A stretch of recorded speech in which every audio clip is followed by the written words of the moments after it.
ce matin, je viens de sortir de l'entretien d'embauche. L'entretien d'embauche qui s'est plutôt bien passé, mais qui n'était pas vraiment intéressant pour moi. Pourquoi pas intéressant? Parce que finalement, ils m'ont proposé un poste ni d'assistant manager, ni de manager, mais plutôt un poste d'équipier dans leur restaurant.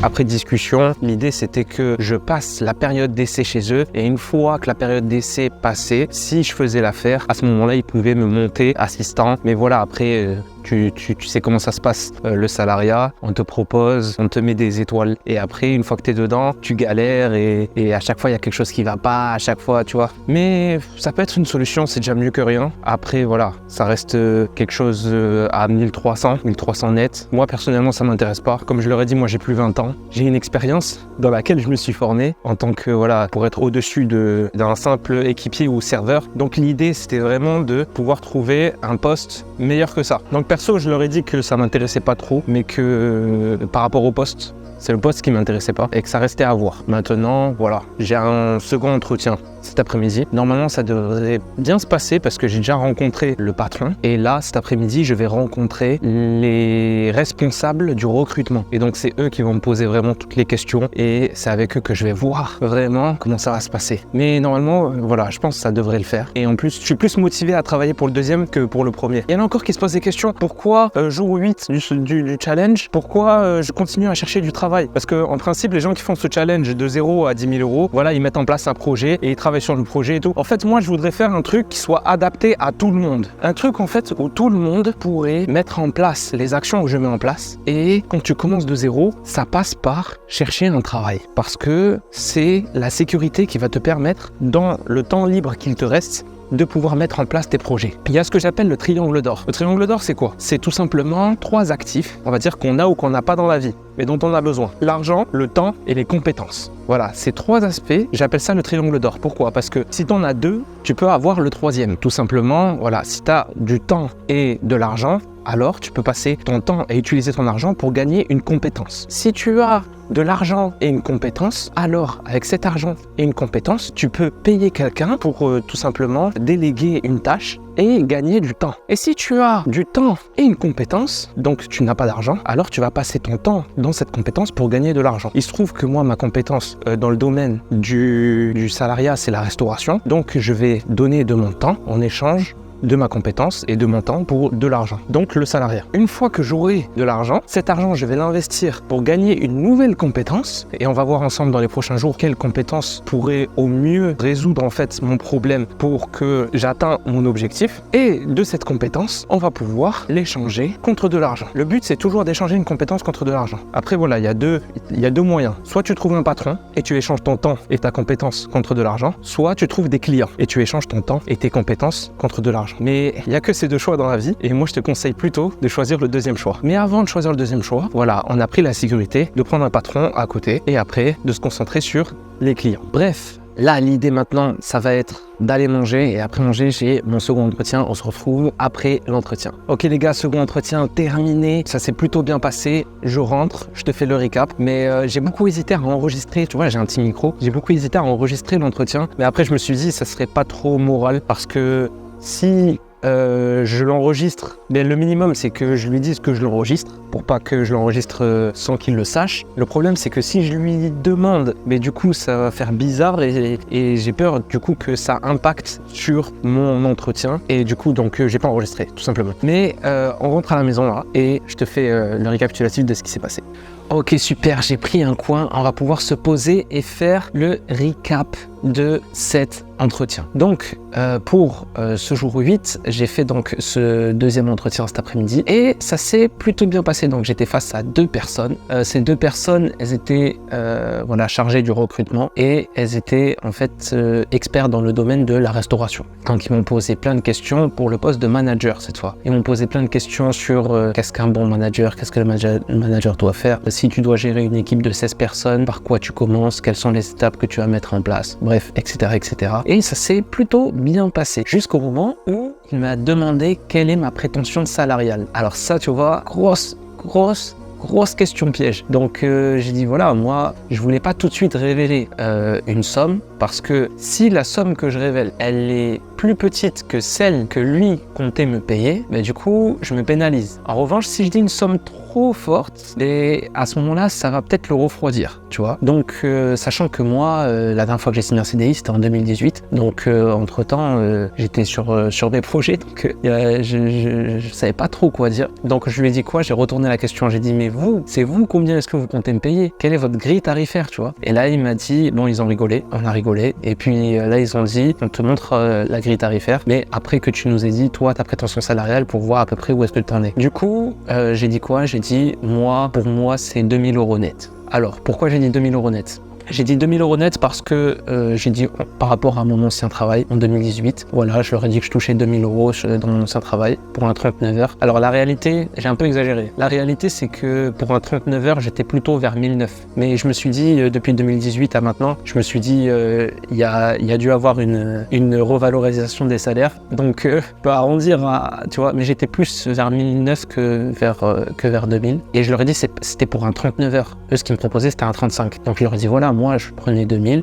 Donc, je vois pas pourquoi j'accepterais en dessous de 2000. Et donc, voilà, eux, après, ils m'ont expliqué qu'ils étaient à 2100, mais bruts. Donc, ce qui fait à peu près 1007. Donc, j'ai reculé de ma chaise comme ça, j'ai fait « Ah !» J'ai dit ok, d'accord, j'ai dit je vois, j'ai dit 1007, ça va être chaud 1007, vous comprenez, moi avant, voilà, pour le même poste, je prenais 2000 et tout. Après, c'est important aussi de rester fixe sur ce que tu veux. Si tu veux un poste, alors c'est ce poste qu'il te faut. Tu vas pas accepter autre chose. Si c'est cette somme qu'il te faut et que bien sûr, tu as estimé que c'était la somme juste par rapport à ce que tu apportes, à ce moment-là, alors c'est cette somme qu'il te faut. Donc du coup, l'idée là, c'était de leur expliquer que voilà, que 1007, c'était pas ouf par rapport à ce que j'imaginais, par rapport à ma prétention et tout, mais qu'on pouvait, on pouvait en parler, on pouvait voir ça. Du coup, l'entretien a basculé sur une espèce de négociation. Donc là, j'ai compris que mon profil les intéressait et par rapport à comment je me suis défini, mais ça se voyait que à ce moment-là, ils voulaient juste, c'était avec moi qu'ils voulaient travailler et pas avec quelqu'un d'autre. Donc à partir de là, on entame une négociation. C'est ça qu'il faut comprendre. Un entretien d'embauche, c'est aussi une négociation. Tu dois en premier lieu te vendre et une fois que tu t'es bien vendu, à ce moment-là, il faut négocier pour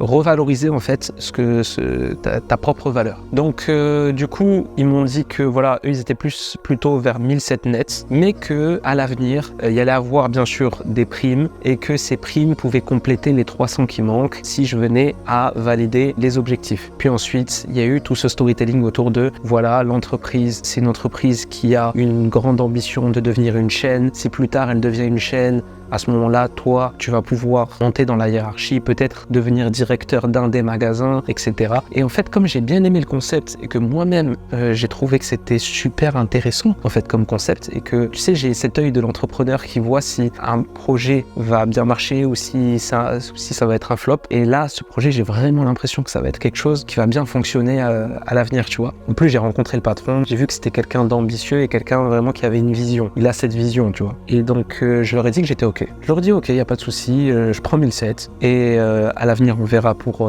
comment ça fonctionne pour les primes. S'il y a des opportunités qui s'offrent à moi à l'avenir, eh bien j'hésiterai pas à les saisir. Mais pour l'instant, ce qui nous intéresse, c'était surtout d'avoir cette sécurité salariale pour combler mes charges perso, pour que comme ça, sur mon temps libre, je peux travailler sur un vrai projet, un projet qui va me permettre de faire plus d'argent et de me libérer de mon temps, libérer géographiquement et libérer potentiellement financièrement, ok? Donc du coup, on a serré la main, ils m'ont dit ok, c'est bon, c'est validé, donc c'est bon, c'est validé et je commence dans 3 jours, donc je commence pour le jour 11 du challenge, voilà, je commence dans 3 jours et en fait, ils m'ont proposé d'aller visiter directement le local, donc le local où il y aura le futur restaurant, local qui est encore en travaux. Du coup, on est parti, vu que c'était juste à côté, on est parti et j'ai pu visiter le local qui est encore en travaux. Alors, il y a encore beaucoup de travaux. D'ailleurs, j'ai trouvé ça impressionnant de pouvoir ouvrir dans 3 jours, sachant qu'il y avait encore plein de trucs à faire. Mais il y avait vraiment beaucoup de monde qui travaillait là-dedans et tout. Donc, je me suis dit, ouais, en fait,